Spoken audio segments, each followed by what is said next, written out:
Alléluia. Notre thème de ce soir, c'est le grand défi pour un puissant réveil. Faites amen. Alléluia. Un grand défi pour un puissant réveil. Nous parlons du réveil depuis notre dernière réunion dans notre l'église sœur de Racheté. Nous sommes dans 1 Roi chapitre 18.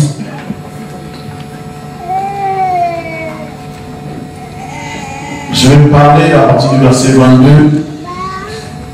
Il dit, et Élie dit au peuple, je suis resté seul des prophètes de l'Éternel. Il y a 450 prophètes de Baal que l'on donne 2 taureaux, qu'ils choisissent pour eux l'un des taureaux, qu'ils le coupent par morceaux et qu'ils le placent sur le bois sans y mettre le feu. Et moi, je préparerai l'autre taureau et je le placerai sur le bois. Je le placerai sur le bois sans y mettre le feu. Puis invoquez les noms de votre Dieu. Et moi j'invoquerai les noms de l'Éternel. Le Dieu qui répondra par le feu. C'est celui-là qui sera Dieu. Est-ce qu'on peut répéter ça? Le Dieu qui répondra par le feu, c'est celui-là qui sera Dieu. Et tout le peuple répondit en disant, c'est bien. Et lui dit au prophète des Baal, choisissez pour vous l'un des taureaux, préparez-le les premiers, car vous êtes les plus nombreux, et invoquez le nom de votre Dieu. Mais ne mettez pas les feux. Il insiste sur ça. Verset 26. Ils prirent les taureaux qu'on leur donna et les préparèrent, et ils invoquèrent le nom de Baal depuis le matin jusqu'à midi, en disant, Baal, réponds-nous. Mais il n'y eut ni voix, ni réponse, et ils sautaient devant l'autel qu'ils avaient fait. À midi, Élie se moqua d'eux et dit, criez à haute voix, puisqu'il est Dieu. Il pense à quelque chose, ou il est occupé, ou il est en voyage. Peut-être qu'il dort, et il se réveillera. Et ils crièrent à haute voix, et ils se firent selon la coutume des incisions avec des épées et avec des lances, jusqu'à ce que le sang coule sur eux.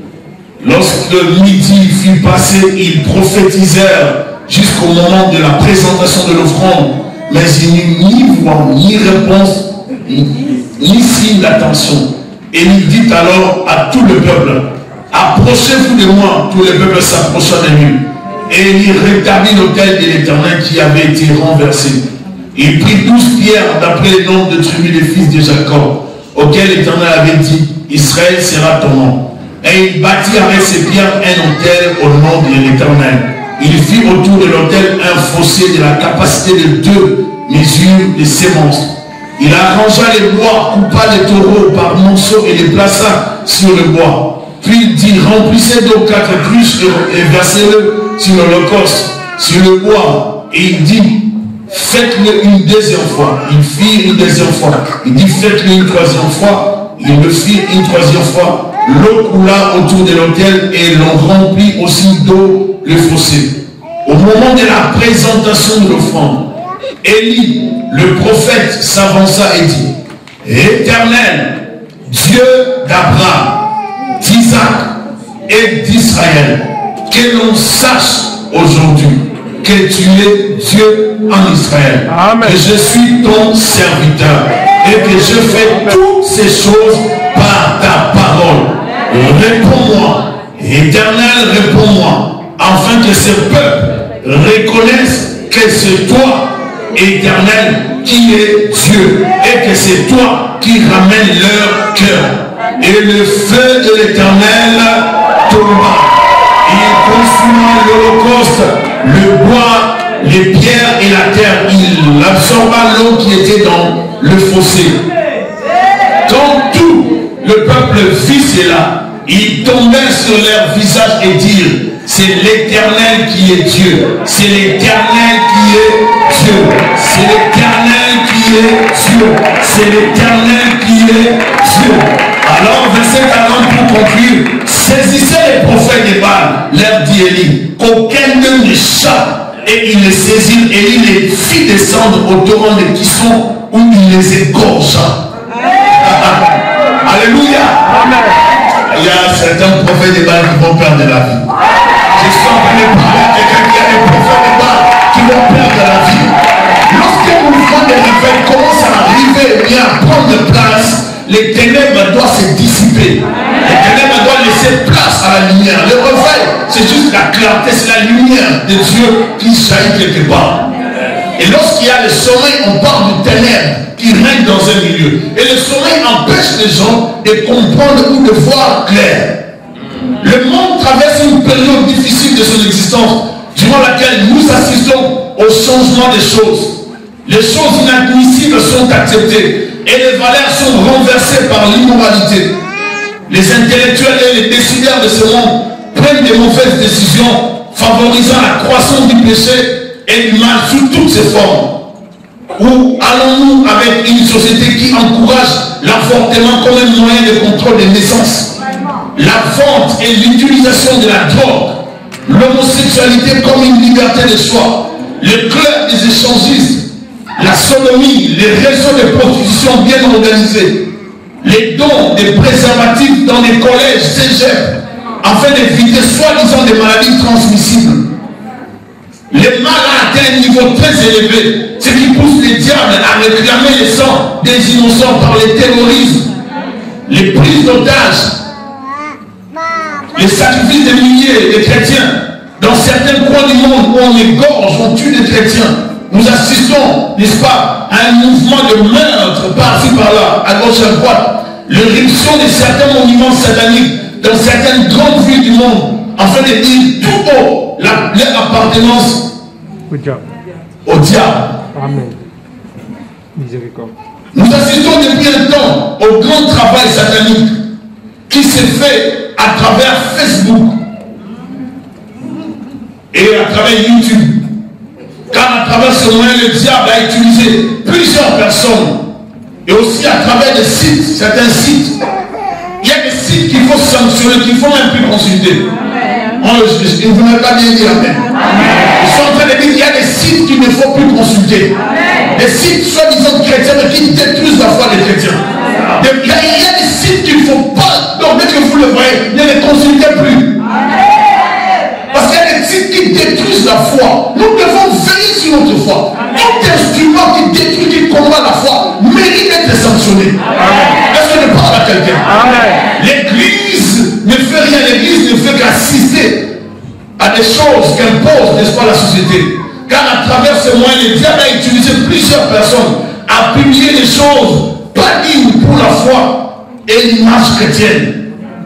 Facebook a beaucoup contribué à diminuer le respect que les gens avaient du sacré et des serviteurs de Dieu à cause des erreurs de certains serviteurs indisciplinés et non affermis. Et je peux même dire aussi non préparés au ministère. Ouais, juste. Amen. Ils ont commis tellement de bêtises parce qu'ils avaient les dons de prophétie ou de guérison. Ils ont cru qu'ils étaient appelés à devenir pasteurs.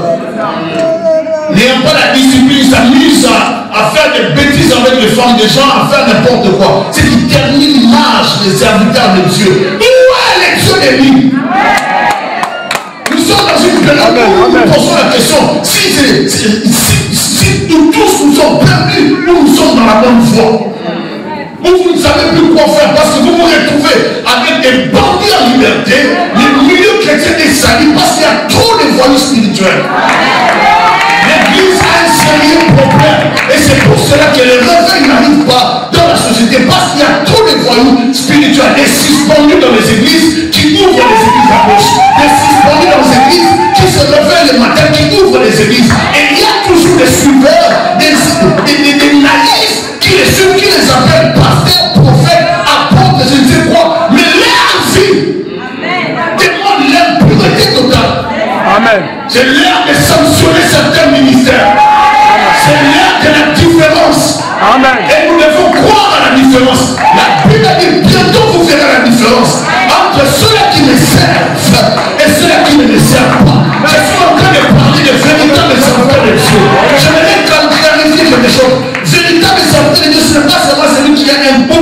enseignement et qui a un diplôme en théologie. Ce n'est pas ça.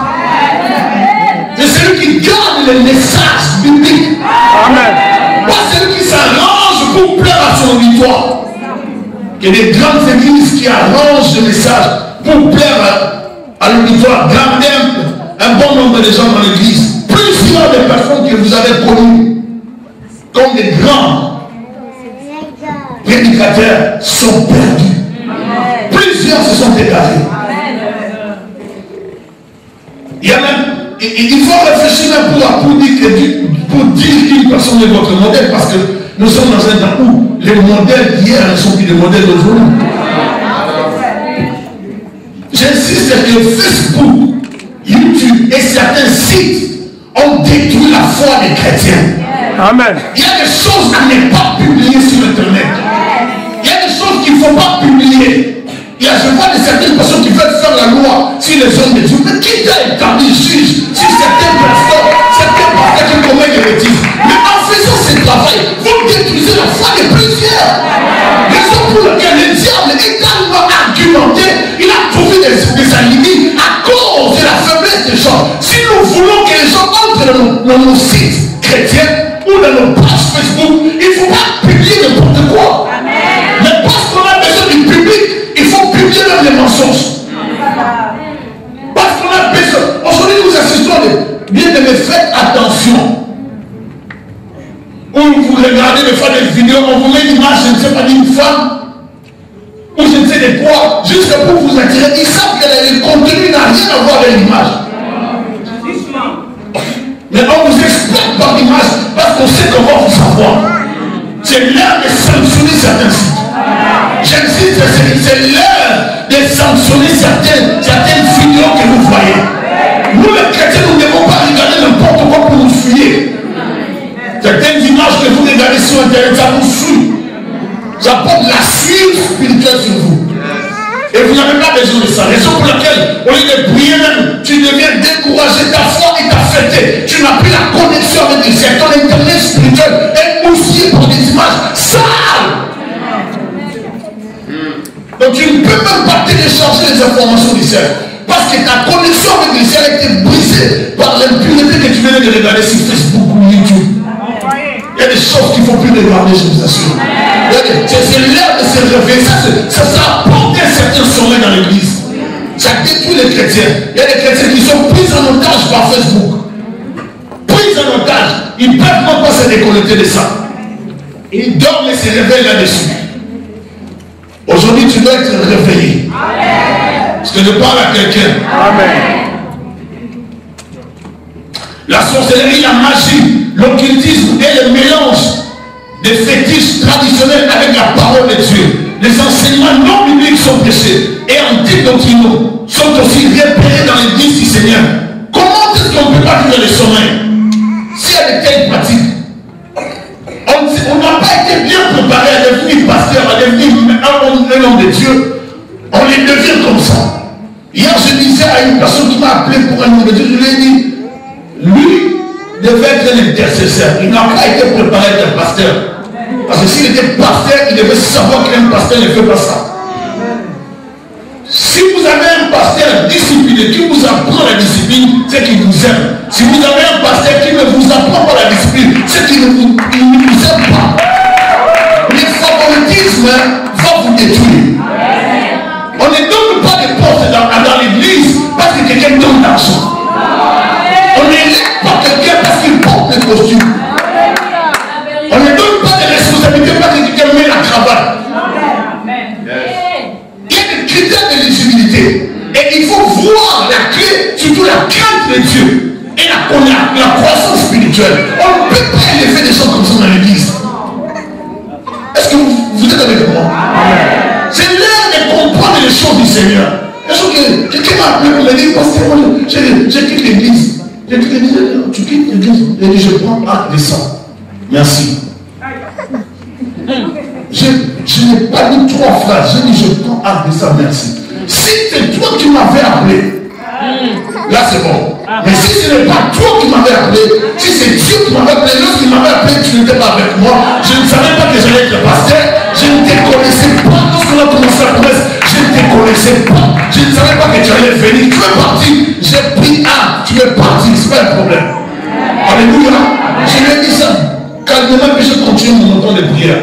Il y a des choses, lorsqu'on a les dieux de lui, on ne panique plus. Amen. J'ai dit à quelqu'un, les dieux de la providence, c'est un Dieu qui a tout préparé en avance pour vous. Il a déjà tout apprêté. Donc nous sommes en train de vivre des choses qui ont été déjà préparées. C'est à nous maintenant de comprendre comment le ciel fonctionne pour que nous puissions bénéficier de ces grands mouvements de réveil que le Seigneur souffle dans ces temps de la fin. Amen. Dieu va libérer une telle onction que des femmes, des hommes, des jeunes garçons, jeunes filles seront embrassés par le feu. Dieu va libérer une telle onction qu'il y aura des prophètes, des prophétesses, des pasteurs, des évangélistes. Dieu va susciter un mouvement des disciples. Je les crois, je les déclare au nom puissant de Jésus-Christ. C'est l'heure de Dieu va susciter une armée de renards enflammés, des hommes et des femmes qui vont brûler du feu de l'éternel, qui iront partout dans les camps des Philistins afin de détruire les œuvres.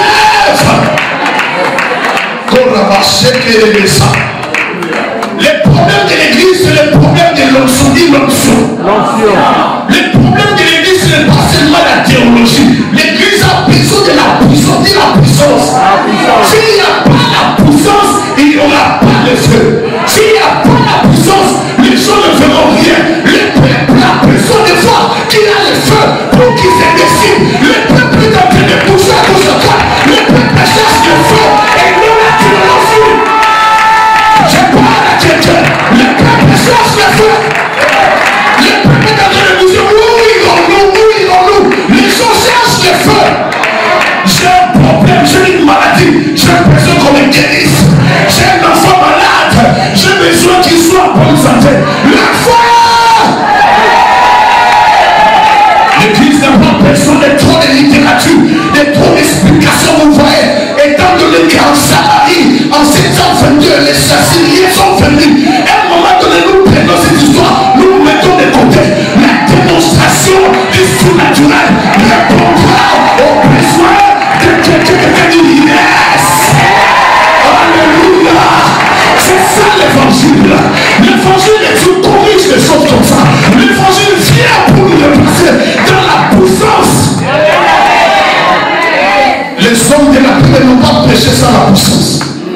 Mais dans notre génération, nous avons des hommes et des femmes de Dieu qui ne passent même pas une seconde à la puissance. Ils passent l'année à manger. Et quand ils voient quelqu'un manifester la puissance, ils passent leur temps à critiquer dans l'église pour empêcher les membres de suivre un tel mouvement. Il faut que tu pries. Sinon tu deviendras jaloux. Tu seras tout le temps dans les paniques parce que nous arrivons. Je dis à quelqu'un que j'arrive. Je ne suis pas de ceux-là que tu vas enterrer maintenant. J'arrive. Je ne suis pas de ceux-là qui abandonnent parce que hier ça marchait. Je dis à quelqu'un que j'arrive. J'aimerais te dire que je n'ai pas compris mon dernier mot sur le ministère, sur la démonstration de la puissance et des surnaturels et même de la parole. Je dis à quelqu'un que j'arrive. Tu ne m'empêcheras pas d'arriver à ce que Dieu me destine. Car j'ai la détermination intérieure d'arriver à ma mission. J'arrive. Personne ne peut t'empêcher à arriver là où Dieu te destine. Dis avec toi, j'arrive. Vas-y, je le déclare ce soir. Arrive là où Dieu te destine. Je le déclare ce soir. Arrive, vas-y.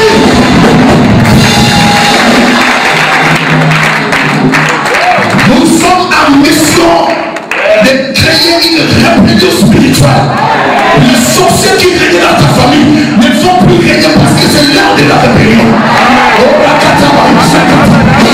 C'est l'heure de la rébellion. Je prépare ce soir les rebelles spirituels. Ça c'est l'autorité satanique. Je prépare les rebelles spirituels. Je suis en train de parler aux gens qui vont se révéler ce soir. Ça c'est l'autorité de sa famille.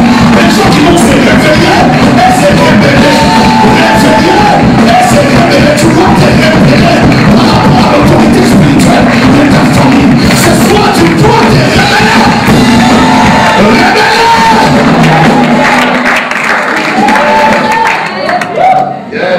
Alléluia. Amen. C'est l'heure de la rébellion. L'ennemi a des sérieux problèmes avec nous. Est-ce que je peux parler à quelqu'un? Vous savez, tant que vous aurez le souffle de vie, donnez des problèmes à Satan. Mais c'est pour ça que quand je vois quelqu'un critiquer ton pasteur, ne le suis pas. Vous le connaissez. Avec nos forts, nos points forts, nos points faibles.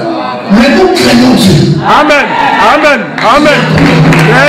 Quand nous craignons Dieu. Amen. J'ai laissé et c'est ce qui est important. Parce que lui aussi c'était quelqu'un, j'avais des points faibles. Mais il craignait. Les grands défis est lancé. Le peuple ne s'est pas choisi parce que les gens ont besoin de voir.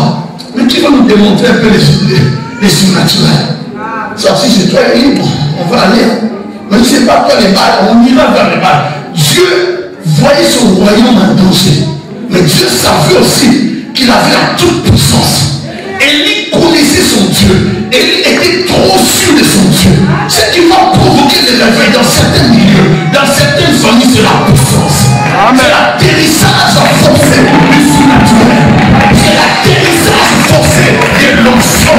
C'est la position de la puissance de Dieu. Sans consulter des chefs de famille. Je ne sais pas si tu parles à quelqu'un ce soir. Je dis c'est l'atterrissage de l'onction de Dieu. Sans consulter les chefs de famille. Sans consulter ton père. Dieu va libérer une fonction qui va réveiller la famille. Sans consulter les chefs qui viennent. Dieu va libérer une fonction qui va changer l'histoire de ta famille. J'interdis à tous les sorciers qui dénoncent ta famille de continuer à régner. Ce soir, je libère le feu.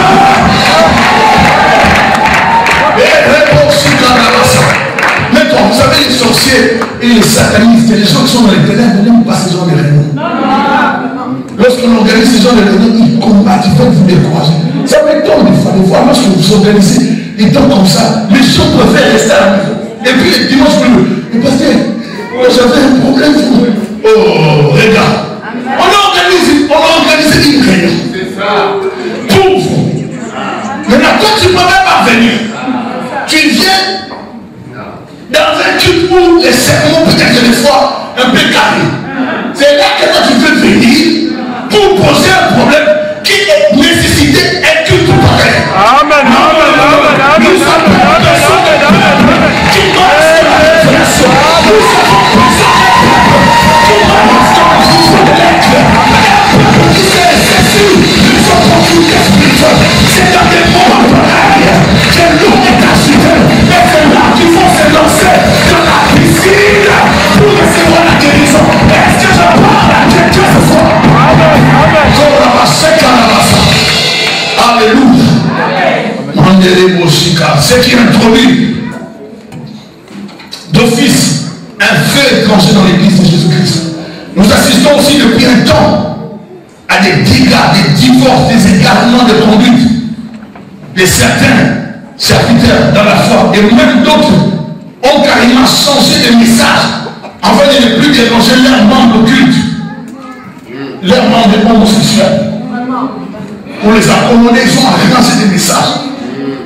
Et tout cela à cause de l'argent. Parce que l'église n'a pas vraiment des gens riches qui peuvent et qui veulent soutenir sans forcer les hommes de Dieu et la vision. L'église a un sérieux problème. Et nous ne vivons pas les réveils aussi à cause de ces mouvements, n'est-ce pas? Où nous n'avons pas des gens riches dans l'église. Je chasse la pauvreté de ta vie. Amen. Que les réveils ne viennent pas seulement pour réveiller ton esprit. C'est pour te rendre conscient que la pauvreté c'est une malédiction. Et j'ordonne la pauvreté de sortir de ta vie. Alléluia. J'ordonne la pauvreté de sortir de ta vie. Amen. Tu ne peux pas vivre dans la pauvreté. Pendant que je parle, que Dieu te réveille en ce qui concerne l'argent, que tu comprennes que tu as la besoin et que tu ne peux plus rester dans la pauvreté. Ce n'est pas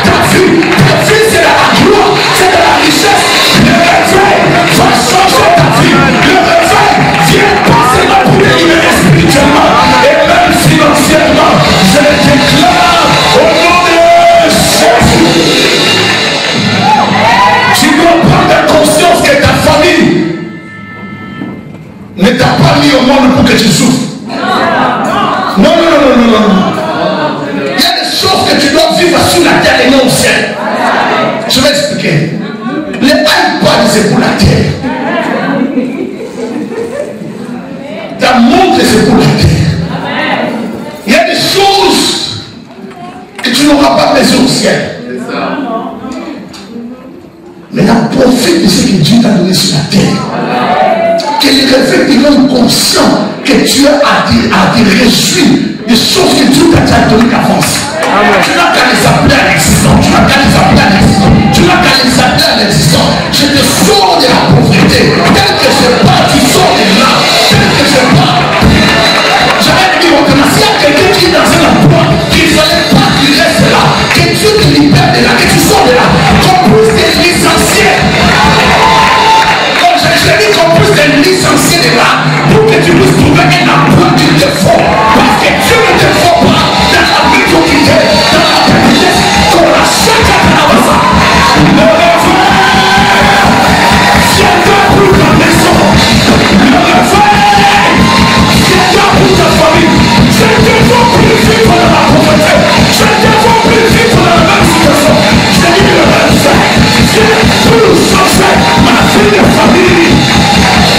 Jésus n'est pas venu pour nous regarder continuer à souffrir. Il est venu pour nous introduire dans la gloire. La gloire, c'est les capotes. Capote, c'est ce qui est court. La gloire de Dieu vient avec la richesse, vient avec la paix, vient avec les shalom, vient avec tout ce qu'il faut pour que tu sois bien. Dieu ne te bénira pas pour rien. Dieu te bénit pour que tu sois dans une paix totale. L'heure du réveil a sonné pour ta famille. L'heure du réveil a sonné pour ton mariage. Je dis que Dieu va réveiller ton mari.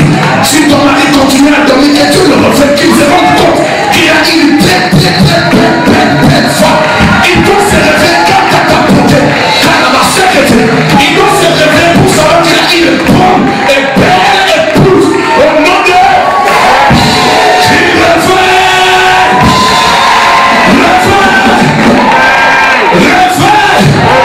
Que le Seigneur te fasse du bien, qu'il t'accorde ce que tu demandes, qu'il te bénisse et qu'il te réveille encore. Au nom de Jésus. Je prends un petit exemple. Certains prédicateurs se gênent de dire publiquement que Jésus-Christ est le seul jeune. Maintenant, nous les jeunes, on se dit, on a connu ce temps de Dieu lorsqu'on était des enfants. Nous avons grandi, on les connaissait comme un modèle.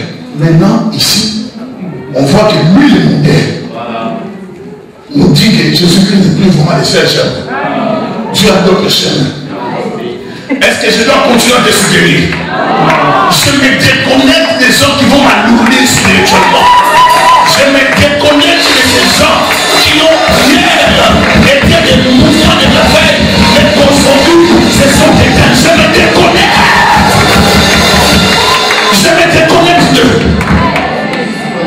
L'autre à les problèmes de ces choses, c'est parce que l'église n'a pas d'argent. Si vous n'avez pas l'argent, vous irez vers les gens de la scientologie ou les gens de mystique parce qu'ils ont l'argent, ils vont vous proposer de vous soutenir et vous allez accepter parce que vous avez besoin d'argent. Vous pouvez acheter les bâtiments, on peut acheter les bâtiments pour vous. Mais ne prêchez plus tel message. Ce qui bloque les messages, lorsque les gens qui sont à l'extérieur, qui ont l'argent, commencent à vous dicter les messages à prêcher au peuple de Dieu. Et plusieurs serviteurs sont tombés dedans. Parce qu'ils trouvent la compte. Et le message qu'il faut donner, c'est pour expliquer les secrets de la réussite. Les 12 clés pour atteindre les pleins potentiels que Dieu t'a donné. Il y aura des messages bien organisés, des thèmes bien calculés qui ne vont pas vous pousser à se sentir mal à l'aise. L'évangile, lorsque l'évangile vient, ça touche le cœur. Les gens doivent poser, homme frère, que devons-nous faire? Amen. C'est ça le réveil. Ils ouvrent le cœur vivement, touchés.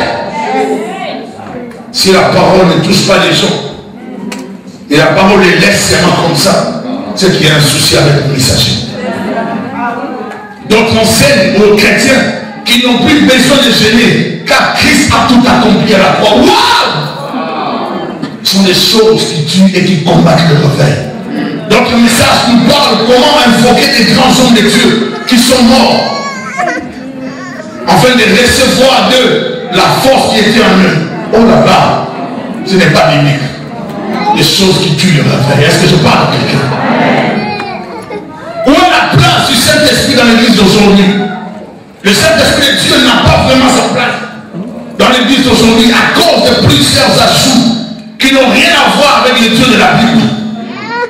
Car en voulant faire les choses, selon, en voulant faire les choses avec arrangement,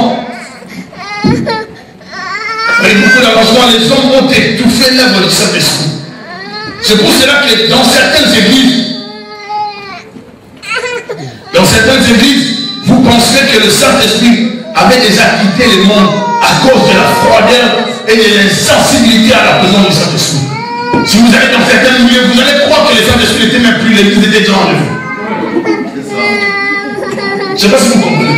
Donc vous allez croire que l'église est déjà enlevée, le Saint-Esprit n'est plus dans le monde. Donc dès que vous entrez, ça ne vous prend pas d'être pasteur pour comprendre que là, l'Esprit de Dieu, l'église est déjà enlevée. Donc vous êtes resté dans une période où l'église n'est plus sur la terre, l'Esprit est déjà parti. Vous ne sentez rien de connexion avec l'Esprit de Dieu, alors que l'Esprit est encore dans le monde. Il ne peut pas se manifester là-bas parce qu'ils l'ont étouffé, bloqué. Envoyé. Vous pouvez respecter les notes musicales. Là, c'est donc, on a fait deux rythmes, c'est mi-sol, je sais pas quoi.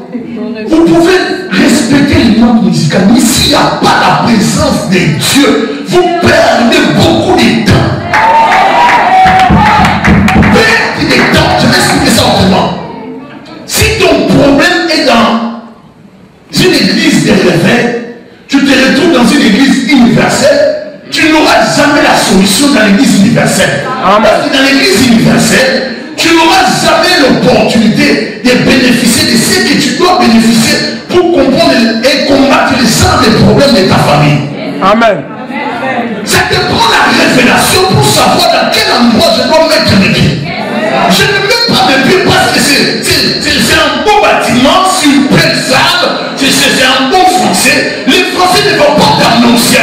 Ce qu'ils vont t'annoncer, c'est la puissance de Dieu et l'évangile puissant. C'est l'évangile qui libère. C'est pas l'évangile avec beaucoup d'exactitude et puis de cohérence dans la français. Un vocabulaire bien arrangé, c'est pas ça. Zacharie 4 et 6, la Bible dit, alors il reprit et me dit, c'est ici la parole que l'Éternel adresse à Zorobabel. Ce n'est ni par la puissance, ni par la force, mais c'est par mon esprit, dit l'Éternel. Nous ne pouvons faire les choses que par le Saint-Esprit. Notre force est le Saint-Esprit. Nous ne pouvons pas les négliger et nous attendre à voir les surnaturels. C'est impossible. Je dis c'est impossible. Ésaïe chapitre 11, verset 2. La Bible parle de Jésus-Christ sur la dimension prophétique. Le prophète est en train de dire ceci. L'Esprit de l'Éternel. Ou bien on peut commencer au premier verset, s'il vous plaît. Puis un rameau sortira du trône d'Isaïe et un rejeton de ses racines. L'Esprit de l'Éternel reposera sur lui. Esprit de sagesse et d'intelligence. Esprit de conseil et de force. Esprit de connaissance et de crainte de l'Éternel. Amen. Même Jésus-Christ avait besoin du Saint-Esprit. Et moi et toi. Amen. Moi et toi. Regardez comment tu traites le Saint-Esprit. Tu l'ignores quand tu prends tes décisions. Et la plupart du temps, tu prends des mauvaises décisions. Aujourd'hui, nous sommes en train de nous réconcilier avec le Saint-Esprit. Alléluia. Désormais, je vais parler rapidement des péchés et les ténèbres sont à la base du sommeil spirituel. La vie du péché, l'introduction de l'occultisme et des fétiches dans l'église ont engendré beaucoup de choses mauvaises dans l'église du Seigneur. Nous assistons à des choses qui n'ont pas d'assises bibliques, mais qui paraissent bien. On doit faire quelque chose, même si ce n'est pas défendable bibliquement, on le fait quand même, ça passe. Nos églises ne veulent plus de prédicateurs qui enseignent la sainteté et la repentance. Nous assistons à des églises mortes, mais structurées, et sans la manifestation du Saint-Esprit. Donc dans plusieurs milieux chrétiens, églises et mouvements chrétiens, Dieu n'y est plus. Et si le Saint-Esprit s'est manifesté, la majorité de nos membres ou de ses membres quitteraient l'église. Dans une église, une façon d'essayer d'acclamer le Seigneur. En faisant des bruits, on est venu l'interdit. Non, ici, tu ne peux pas. On ne peut même pas pousser un cri. Comme la Bible le dit, comme David le faisait. Parce que c'est une église bien organisée. Dieu n'a rien à voir avec cette organisation. Vous pouvez aller en enfer avec ça. Vous pouvez aller en enfer, d'autres en enfer. J'ai parlé sur l'Apocalypse au mois de janvier. J'ai parlé sur l'Apocalypse. J'ai parlé de l'église. L'église, ce n'est pas les bâtiments, l'église, ce n'est pas des drapeaux dans l'église. Il peut y avoir 20 drapeaux, mais il n'y a pas de puissance. Et on est même dans les péchés. Je ne suis pas contre les drapeaux. On peut en avoir par rapport aux gens qui sont dans l'église. Il n'y a pas de souci par rapport à ça. Mais l'église, ce n'est pas tout ça. Nous attelons plus sur l'aspect extérieur que sur le fond. On a négligé les fonds, on arrange plus l'extérieur. À un moment donné, l'église est devenue une entreprise. Dans certaines églises, ce sont des entreprises.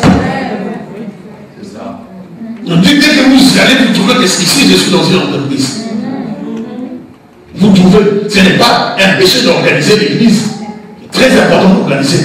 Mais dans certains endroits, vous vous retrouvez dans une entreprise. Vous sentez que vous êtes dans une entreprise. Et rien de Dieu.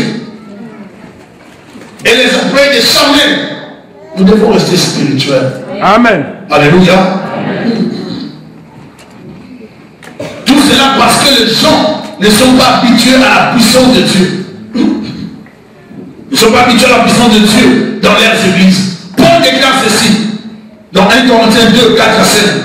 Et ma parole et ma prédication ne reposaient pas sur les discours persuasifs de la sagesse, mais sur une démonstration d'esprit et de puissance, afin que quoi? Lisons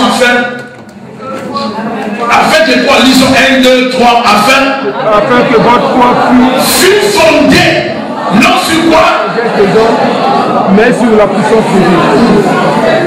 Afin que votre foi fût fondée, non sur la sagesse des hommes, mais sur la puissance de Dieu. Je vais expliquer. Plusieurs églises, plusieurs milieux chrétiens, mouvements chrétiens sont divisés par la sagesse des hommes.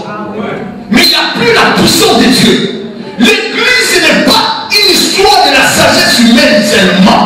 L'église est d'abord Dieu et son esprit qui agit en nous. C'est ça l'église. Si vous enlevez les Saint-Esprit, vous n'êtes plus l'église. Vous êtes un rassemblement, un club, un mouvement.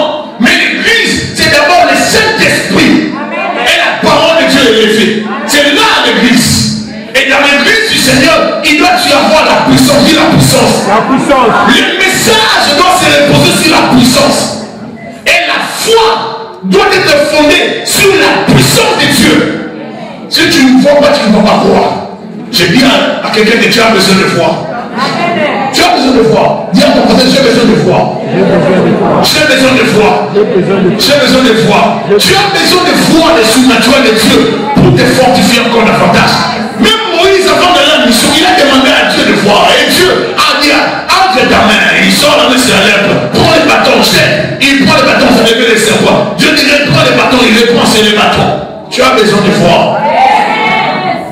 J'ai dit à quelqu'un que tu as besoin de foi. Alléluia. Amen. Ésaïe 30, verset 1. Ésaïe 31. Malheur, dit l'Éternel, aux enfants rebelles qui prennent des résolutions sans moi et qui font des alliances sans ma volonté pour accumuler péché sur péché. C'est ce qui arrive aujourd'hui. Nous assistons à des alliances avec des organismes, avec des gens, des entreprises qui financent nos églises et qui nous imposent quoi prêcher au peuple de Dieu. Raison pour laquelle vous allez voir les pasteurs, des fois, ils veulent pousser, mais ils sont comme en face de quelqu'un qui leur point dit, là, toi tu ne parles pas de ça, calme-toi. Et même lorsqu'ils voulaient parler du péché, ils sont en lui. Tu ne peux pas, tu vas perdre les salaires, c'est 10 000 ans. C'est 5 000, c'est 8 000.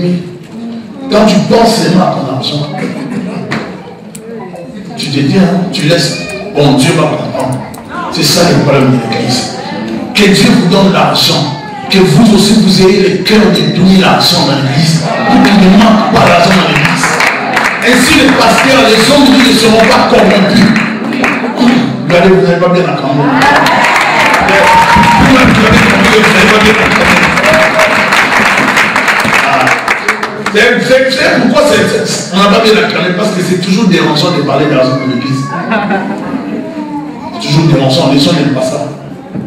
Mais vous ne pouvez pas vivre les réveils sans argent.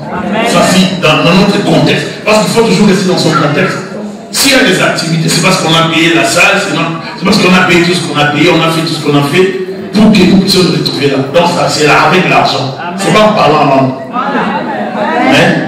Si vous parlez, vous pouvez beaucoup parler en langue, parce que la journée en parlant, c'est pas un problème, c'est une bonne chose, c'est une ressource, mais c'est pour vous. Vous savez que tu ne peux pas venir à l'église et dire, parce que j'ai beaucoup parlé en langue, que Dieu soutient l'église. Tu ne soutiens pas l'église, tu es menteur. Tu as parlé en langue pour toi. Mais Dieu va soutenir l'église si tu prends la main, tu rentres dans ta poche, tu as la liberté de choisir le bon billet et non les petits billets. Si tu choisis $100, c'est que tu ne comprends pas qu'il faut donner plus dans l'œuvre de Dieu que l'œuvre aille de l'avant. Celui qui parle dans l'excès, ça provient davantage, n'est-ce pas? Amen. Si tout le monde comprenait ce principe, des fois, on nous prions pour les gens, Seigneur, donne-lui. Mais il faut prier beaucoup pour la même personne pour que Dieu puisse bénir la personne. Mais la personne ne donne pas. Ça sert à rien de prier comme ça.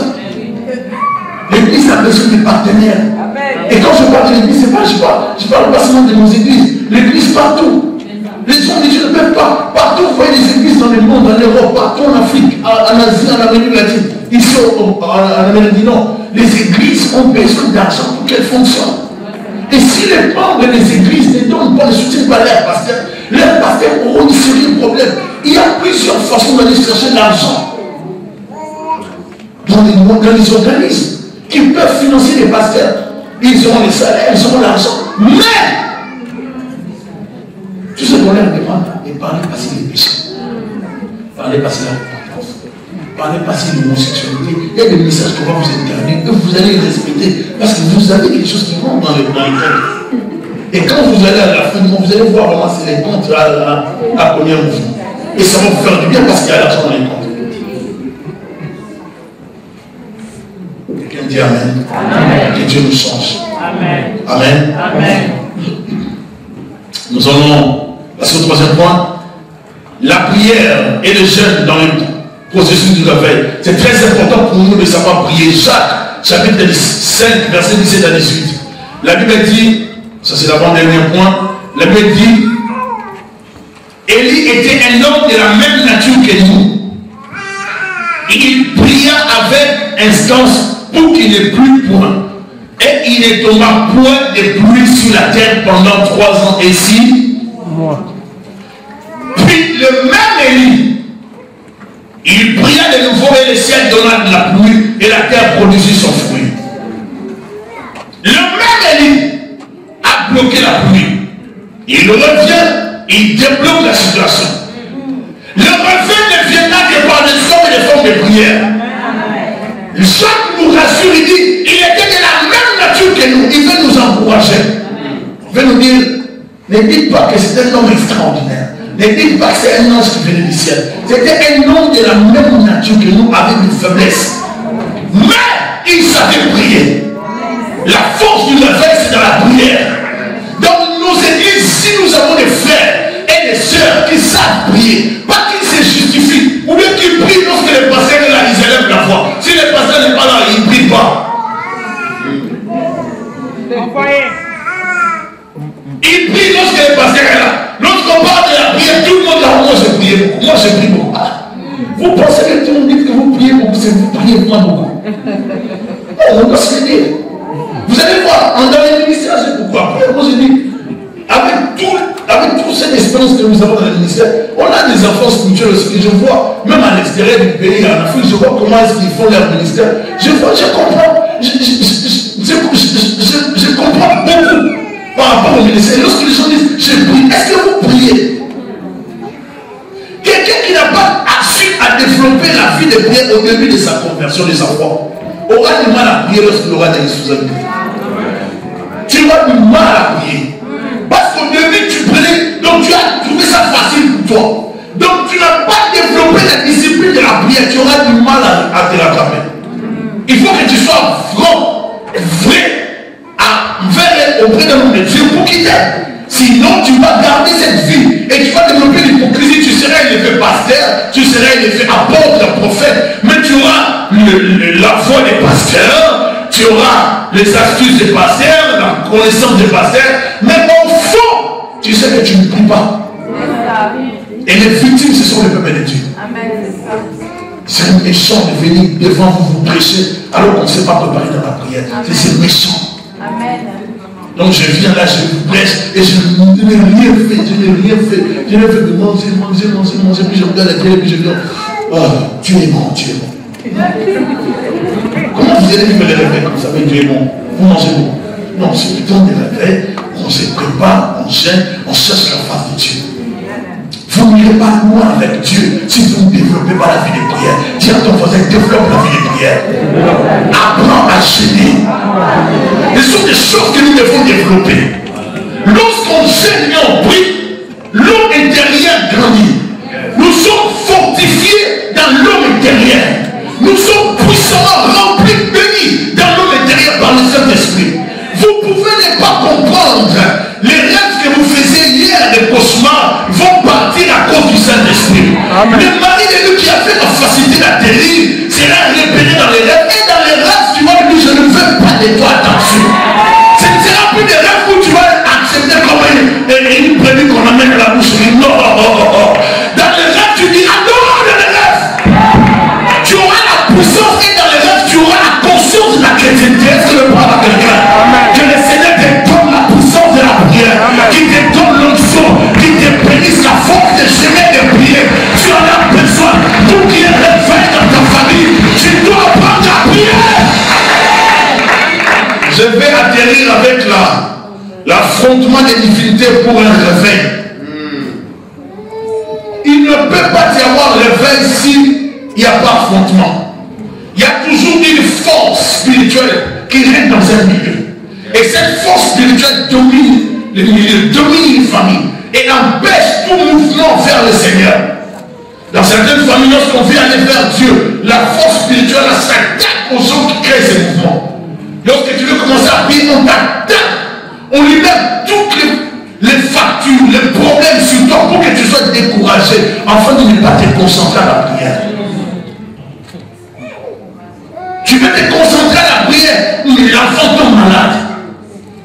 Quelqu'un t'appelle en Afrique, on te présente un problème là, il dit, je sais où. On t'appelle dans ta famille pour te dire que tu ne peux pas prier comme ça.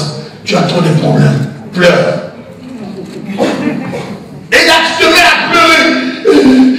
Dieu, comment je regarde ma famille, pourquoi c'est moi, pourquoi c'est moi. Tu vas pleurer. Madame, il dit ça, tu vas pleurer. Des jours, une semaine, ça ne va rien changer. Ça ne va rien changer. Mais si tu prends le temps de mettre de côté la prière, de mettre le temps dans la prière, de te concentrer dans la prière. On m'a informé de ces choses, mais j'avais un programme d'aller à l'église d'aujourd'hui. C'était le temps d'intercession. Je ne reste pas à la maison. Je pars prier. Toi, tu pars intercéder à l'église, mais Dieu résout tes problèmes dans la famille. Vous ne savez pas ce que Dieu fait. Des fois, vous allez à l'église prier. Vous pensez que vous perdez le temps. Vous ne perdez pas le temps. Dans l'œuvre de Dieu, il y a personne qui s'engage dans l'œuvre de Dieu sans être récompensé.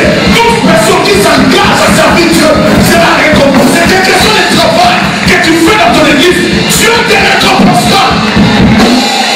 Même si tu ne vois rien, je te dis, il y a ta bénédiction qui arrive. Même si tu ne sens rien, ton heure aussi arrive. Il y a un temps où Dieu va visiter ta maison, où Dieu visitera ta famille. Tu auras des sourires, tu auras de la joie, tu manqueras même comment manger. Parce que la joie sera dépendante à cause de ce que Dieu fera dans ta vie. Je dis à quelqu'un qui a une bonne nouvelle, qui va surprendre sa vie, qui va l'introduire dans une destinée de bénédiction avec un puissant réveil spirituel. C'est pour ça que je lève à quelqu'un. Les gens qui sont dans la société ne peuvent pas vouloir que vous puissiez prier. Dès que tu commences à prier, on te provoque. Tout le temps pour que tu te lèves, en fait, il te refroidit. Toi, tu ne comprends pas. À chaque fois que tu vas aller à la prière, quelqu'un vient te chercher pour que tu n'aies pas l'église. À chaque fois que tu veux prier à la maison, il y a toujours quelque chose. Il y a toujours quelqu'un qui t'appelle. Il y a toujours une préoccupation, un dénoncement, un découragement. Toutes ces choses, ce sont des astuces, des sabots du diable. C'est l'heure de l'affrontement spirituel. Tu m'attaques, je t'attaque. Tu descends la nuit, je t'attaque. Vous venez le matin, je libère le feu. C'est l'heure de l'affrontement. Il doit y avoir la différence entre les serviteurs de Baal, d'Astarté et les serviteurs de l'Éternel. Et le grand défi est lancé. Élie est en train de dire aux autres, préparez-vous, parce que c'est l'heure maintenant de l'affrontement. On voit les balises, les gens d'Astarté se préparer. Ils font beaucoup de mouvements. Dieu n'est pas dans l'impressionnisme. Hein. Dieu n'y est pas. Vous pouvez jouer bien votre jeu d'impressionniste, impressionner les gens. Dieu n'est pas là. Dieu est dans le cadre. Faites votre travail. Élie leur a dit, vous êtes nombreux, vous pouvez commencer. Faites preuve de votre Dieu. Montrez-nous que vous avez un Dieu puissant. Ils sont allés. Ils ont, vous savez, je le vois avec des robes, des doses, des mouvements là. Ah, ils font des bruits là, et ils dansent. Dieu n'était pas là. Et lui, regardait, il était trop sûr de son Dieu. Est-ce que tu es sûr de ton Dieu? Amen. Comment peux-tu être sûr de ton Dieu si tu n'as pas une vie de prière? Tu ne peux devenir sûr de Dieu que si tu as développé l'intimité avec Dieu. Comment peux-tu dire que tu connais quelqu'un si tu n'es pas proche de la personne? Comment peux-tu dire que la personne que vous regardez dans les films, vous ne la connaissez pas? Vous ne connaissez pas ces messieurs-là. La plupart du temps, lorsque vous voyez un journaliste, nous voyons des gens à la télé, on se dit qu'on connaît la personne, vous ne connaissez pas la personne. Vous avez quelques informations sur la personne, mais vous n'avez pas la connaissance de la personne. Vous avez une connaissance sur des images ou des vidéos, mais vous n'avez pas la réalité et surtout pas la vérité. Mais lorsque vous approchez la personne, c'est là que vous commencez à connaître la personne. Vous comprenez comment fonctionne la personne. Vous avez besoin de vous habituer à la présence de Dieu. Passer 1 heure, passer 2 heures, passer 3 heures, passer 4 heures, passer 5 heures, passer 6 heures, passer 7 heures, passer 8 heures, arriver jusqu'à 10 heures devant Dieu, fatigué, mais vous continuez à parler parce que votre enfant est malade, votre mari est divorcé, un problème est à la maison, tu restes devant Dieu, tu pleures devant Dieu, tu bouges, tu retournes là, toujours au même endroit, en train de pleurer. Il faut que ça change. Tu ne peux pas te plaindre alors que tu n'as jamais jeûné pour toi-même. Lorsqu'on te dit tu vas jeûner, oui pasteur je vais jeûner, tu sais que tu vas manger.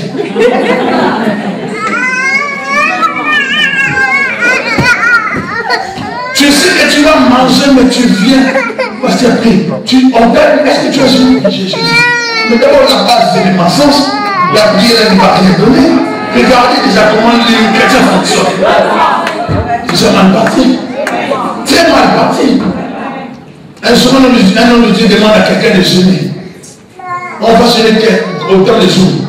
L'homme de Dieu se prépare, il est dans le jeûne, mais la personne n'a pas jeûné.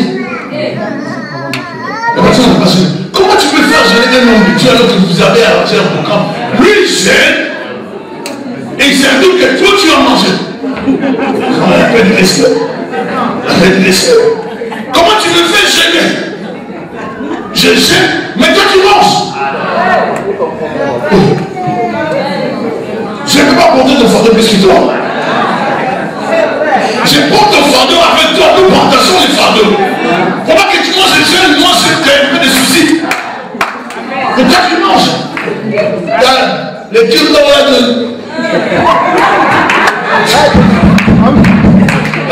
Tu as les cubes dans le... C'est rigolo encore, c'est bien. Non, tu dois faire ça. Ézéchiel a doit beaucoup gêner pour moi, parce que moi, entre temps là, je regarde bien. Alors que moi je prie, toi tu passes le temps à regarder l'histoire gloire et beauté. Amour, gloire et beauté. Entre vous pensez aller où avec ça? Nulle part. Le réveil ne viendra pas avec le feu de l'amour. Le réveil ne viendra pas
Seigneur, en gênant, en priant, avec des actions de grâce, le réveil entrera facilement dans ta maison.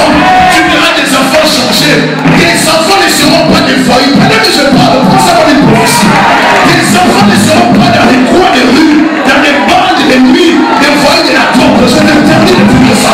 Tes enfants vont se marier correctement. Tes enfants vont étudier correctement. Le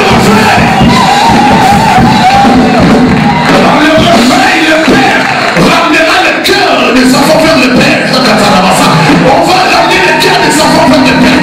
Dieu est en train de créer un mouvement où les familles seront restaurées, où les chiens des familles seront terrassés. C'est l'heure du réveil de la sorcellerie. Que ta famille soit terrassée ce soir, soit paralysée ce soir. J'ordonne aux œuvres du diable de libérer ta maison, de libérer ta famille. Tu au nom de Jésus, au nom de Jésus, dis Jésus, qui te bénisse, qui t'accorde ce que tu demandes. Ne prends ta place, accorde le Seigneur.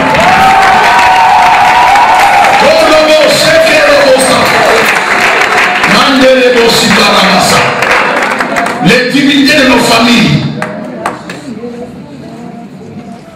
endorment les gens. Ils endorment nos parents.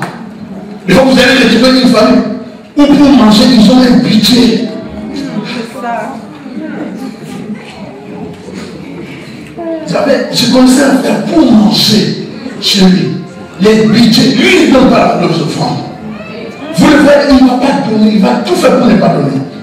Mais son budget pour manger chez lui. Si vous allez chez lui, vous allez trop bien manger. Ils ont tout chez eux. La viande de porc, le faux, le de bœuf, l'agneau, les tilapia, que des choses. C'est bien de manger comme ça. Waouh. C'est bien. Des fois, des gens, le congélateur est toujours bien rempli. Et dans les cartons maintenant. Carton de ceci, carton de cela, sac de ceci, sac de cela. Oh, bah, Dieu, c'est très bien. Voilà, c'est la provision, c'est une très bonne organisation. Mais, comment pouvez-vous gaster les choses pour manger? Autant de choses pour manger. J'ai dit manger. Mais vous n'avez rien pour adorer Dieu avec. Oh, je vais dire, c'est pas ça l'évangile. C'est pas ça. L'évangile, c'est pas ça. Tu ne feras pas Dieu en mangeant tous les jours. Comment tu aimes des gens qui veulent manger la viande. Vous voyez vivre les affaires avec la viande. Quelqu'un dit amen. Et tu bâtis avec ces bières, tu n'arrives pas. Un hôtel au nom de l'Éternel. Il fit autour de l'hôtel un fossé. Il a la capacité de 2 mesures de semences. Il arrangea le bois, coupa les taureaux par monceaux et les plaça sur le bois. Pour il dit, remplissez donc 4 cruches et versez-le sur l'holocauste et sur le bois. Il dit, faites-le une seconde fois et il fit une seconde fois. Il dit, faites-le une 3e fois, il fit une 3e fois. L'eau coula autour de l'autel et l'on remplit aussi d'eau le fossé. Donc ce qu'il lui a fait, c'était pour montrer qu'il n'allait pas utiliser d'autres choses. Il mit en fait la situation dans un cas d'impossibilité. Parce qu'on ne peut pas mouiller le bois et les sacrifices avec l'eau et puis ils apprennent les feux. Alors Élie fait quelque chose qui sera un peu contradictoire pour montrer qu'il n'est pas dans le même niveau.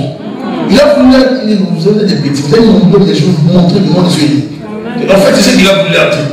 Au moment de la présentation de l'offrande, à l'heure de la présentation de l'offrande, Élie le prophète s'avança et dit, Éternel. Parce que vous vous souvenez l'enseignement qui passait à Fidèle dans le non? Non, Dieu d'Abraham. Éternel Dieu d'Abraham. Là, vous comprenez Abraham. Hein? Maintenant, le Dieu de l'alliance abrahamique, Dieu d'Isaac, Dieu d'Israël qui est Jacob. il a rappelé à Dieu l'alliance. Parce que Dieu ne fonctionne que par rapport à l'alliance. Si tu n'as pas d'alliance avec Dieu, tu ne peux plus réclamer auprès de Dieu. Ici, Dieu dit, le Dieu d'Abraham, qui a renouvelé cette alliance en Isaac, qui a renouvelé cette alliance en Jacob, devenu Israël. Maintenant, là, je vais un peu utiliser une expression. C'est comme si le chemin de Dieu s'est révélé un peu. Comprenez un peu. Donc, Dieu a tressailli un peu pour dire, tu as commencé par qui? Moi, tu m'as dit. Parce qu'Abraham est celui qui rappelle à Dieu l'alliance de Dieu avec lui-même. Abraham est le père de la foi. Maintenant, Élie appelle ici le père de la foi. Il dit le Dieu du père de la foi. Le père de la foi, c'est un foi aujourd'hui. Je parle du Dieu du père de la foi. La foi, c'est une ferme assurance des choses qu'on espère, une démonstration de celles qu'on ne voit pas. Toi qui as été avec les patriarches Abraham, avec les patriarches Isaac, avec les patriarches Israël, que l'on sache aujourd'hui que tu es Dieu en Israël, Jacob qui est fils d'Isaac, petit-fils d'Abraham, que je suis ton serviteur, descendant d'Israël, de la lignée abrahamique, et que je fais toutes ces choses par ta parole, toi qui avais aussi parlé à Abraham.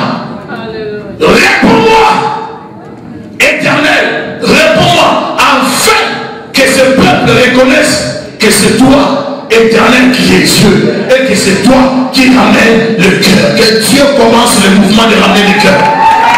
Le réveil, c'est ça. Et le feu de l'Éternel ne tombe pas. Il consuma l'holocauste, le bois, les pierres et la terre. Il absorba l'eau qui était dans le feu. Lorsque le feu est tombé, ça a tout avalé. J'ai dit lorsque le réveil viendra. Oh Rakatabarasa. Le réveil va tout avaler des petits démons. Le réveil va tout avaler de la sorcellerie familiale. Le feu tombera quand tout le peuple fut cela. Il tombait sur leur visage et dit, c'est l'Éternel qui est. C'est l'Éternel qui est. Alors saisissez les prophètes qui parlent. Leur dit Élie, qu'aucun de les champs, il les saisit et il les fit descendre au torrent des Kitons qui sont où il est. C'est la fin des serviteurs des Baal. Est-ce que je parle à quelqu'un? C'est la fin des serviteurs des Baal. Il y a un temps pour toutes choses. Les balistes ne peuvent plus régner. Dans ta famille, ils ont tellement régné. La sorcellerie a tellement régné. Les démons ont tellement régné. Mais il y a un temps pour toutes choses. Il y a un temps pour mettre fin aux activités diaboliques dans ta famille. Il y a un temps pour que le réveil entre dans ton couple. Il y a un temps pour que le réveil entre dans ta famille. Que tes enfants se réveillent. Que ton mari se réveille. Que la fille de Montréal se réveille. Que le monde se réveille. Face aux œuvres du diable. Qu'on ne nous impose plus de choses dans l'église. Que les frères se réveillent. Que les sœurs se réveillent dans l'église. C'est l'heure du réveil. Et le feu tombe pas. Le feu va tout consumer. Ton problème, ça prend le réveil. Ta maladie, ça prend le réveil. Lorsque tu prendras conscience de la prière, plusieurs choses changeront dans ta famille. Lorsque tu prendras conscience de la prière, les démons eux-mêmes commenceront à partir. Dans certains moments, vous n'avez pas besoin de chasser les démons. Moi, je dis des fois, lorsque je suis oppressé, je ne les chasse pas des fois. Je les laisse m'attaquer à votre là. Je continue à dormir, mais je sens une pression sur moi, mais je ne les chasse pas. Je t'évite pas de faire ça. C'est moi qui fais ça. Parce que j'ai pris l'habitude maintenant. Ils ne vont pas aussi m'avoir. C'est ma dimension de la foi. Je sais que Dieu est avec moi. Je ne peux pas mourir bêtement et facilement comme ça. Je suis un investissement divin.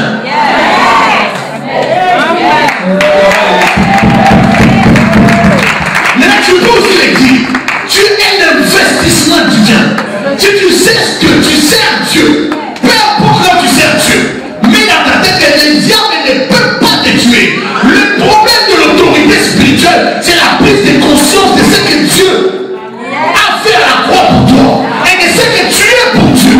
Si tu sais que tu es un fils de Dieu, une fille de Dieu, le diable ne peut pas te bouffer.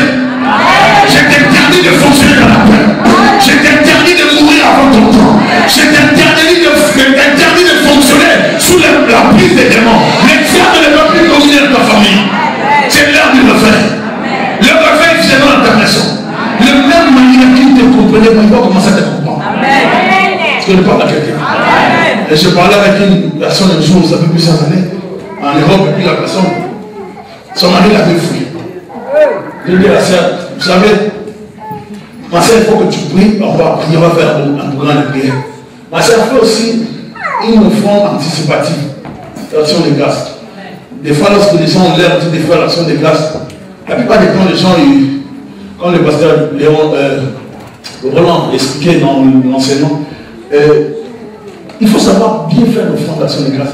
L'offrande d'action de grâce, c'est pas que tu prends 20 $, et puis tu viens, tu fais comme si tu prends l'air que tu es sur l'air, alors que tu sais que tu es sur l'air. Ça va pas, c'est du mensonge. Et les mensonges, ça mange pas. Vous êtes là? Les maris étaient partis, c'est une mariée avec une femme. À Paris. Et moi, j'ai prié, ça fait plusieurs années. J'ai prié avec la femme habité dans notre pays. J'ai prié, j'ai dit, on va commencer à récupérer ton mari. Dans la prière, ça marche, sois calme. Tu vas voir comment ça va marcher. Tu dois faire moi confiance, ça va marcher. On va commencer des prières. Vous savez des prières turbo, quand vous le faites, vous visez l'homme là où il est mal à l'aise.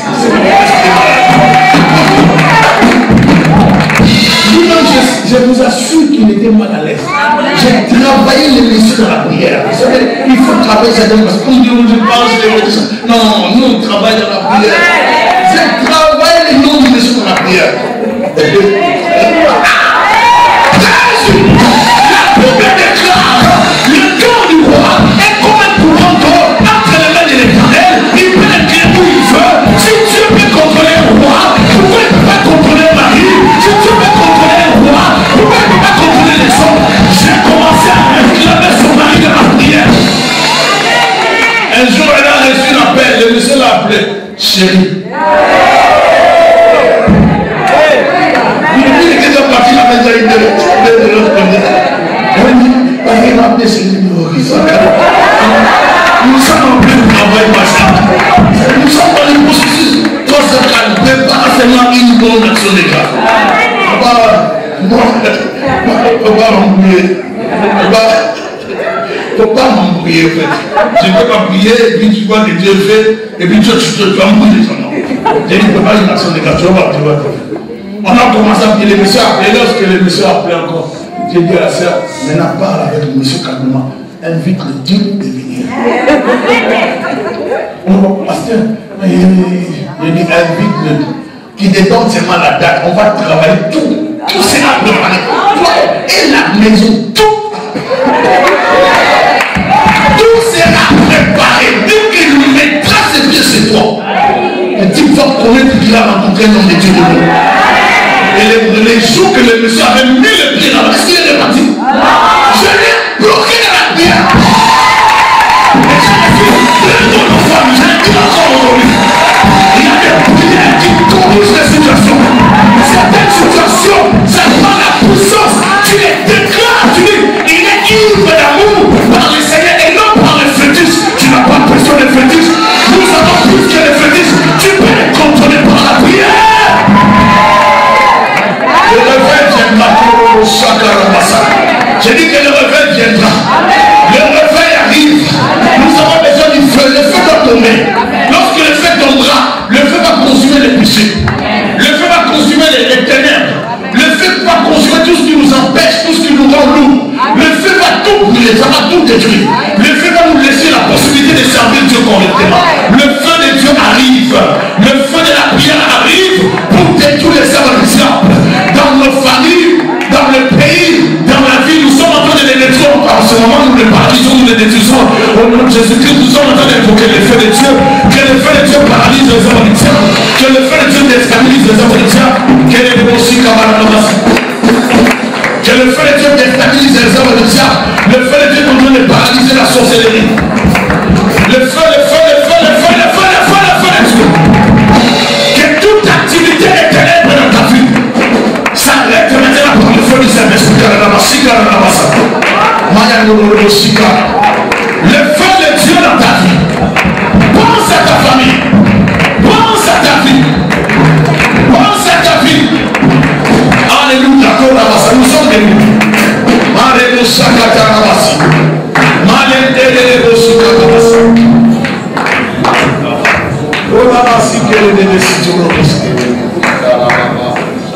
Écoute-moi ça, mon frère. Nous allons faire une prière. Sois en colère. Parce que nous allons prier contre le Satan. Tu ne peux pas voir ton père dans les ténèbres, dans le vaudou, dans l'occultisme, et tu me fais rien pour lui.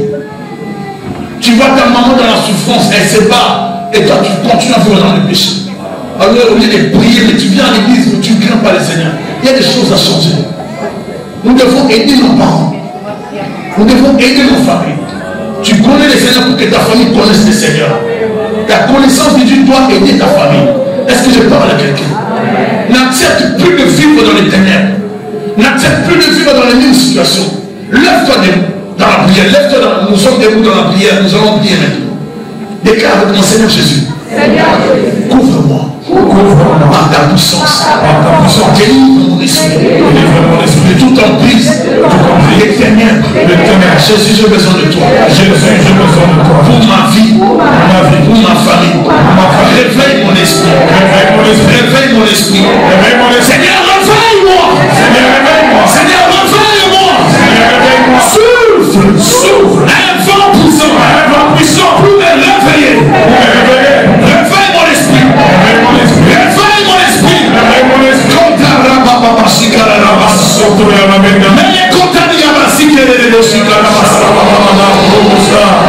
Déclare avec moi Jésus.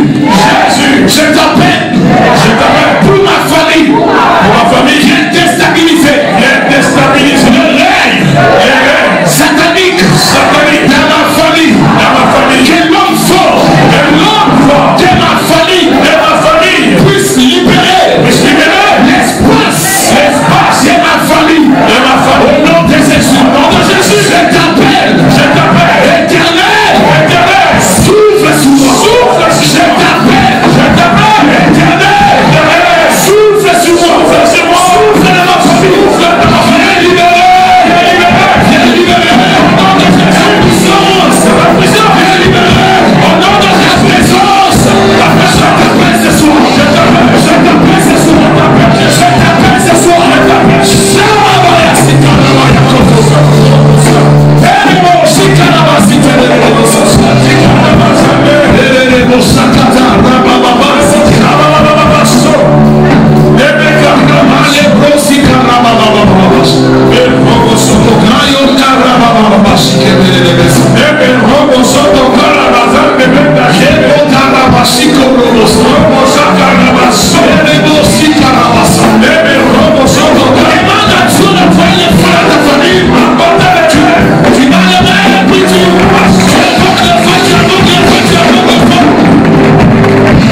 Garde les yeux fermés pour ne pas perdre la concentration.